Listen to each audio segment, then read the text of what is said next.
Magandang hapon or magandang gabi po dyan sa ating lahat, sa aking mga followers. Ngayon po gagawa po tayo ng dalandan juice. Yung mga natira-tira ko po, sayang kasi, tapos haluan po natin ng luya. Saka po may honey. Yan ang gagawin po natin. Unahin po natin itong luya. Maganda kasi po may luya.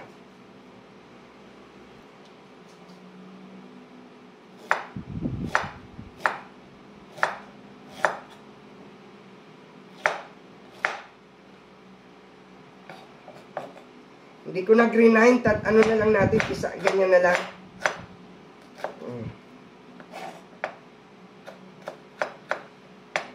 Maganda po yan. Tapos pisain natin na ganyan. Pwede naman i-blender kung gusto nyo. Masarap kasi po may luya yung ating yan. Ayan, silagay natin dito.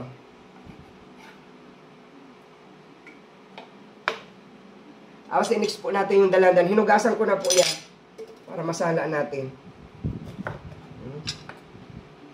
Kasi luma, sayang eh.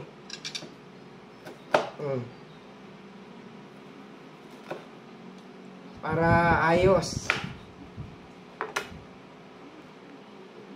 Saka po natin ilalagay dito. Ayan o. Ganyan. Sarap po yan. Dalandan with ayan.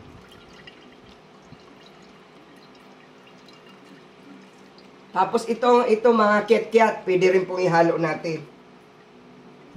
Haluan din natin. Sayang eh. Oh.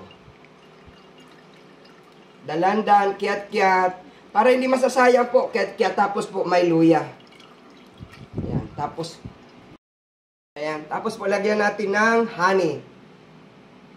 Nasa sa inyo na po yan kung gaano katamis. Ayan. Tapos haluin po natin.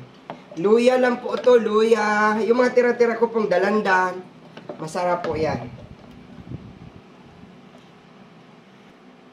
Ayan. Nilagay na akong yelo. Tikman po natin kung masarap. Luya, dalandan, yung mga tira-tira, saka mayroon po itong kiat-kiat. Ayan, nilagyan ko ng yelo. Sarap.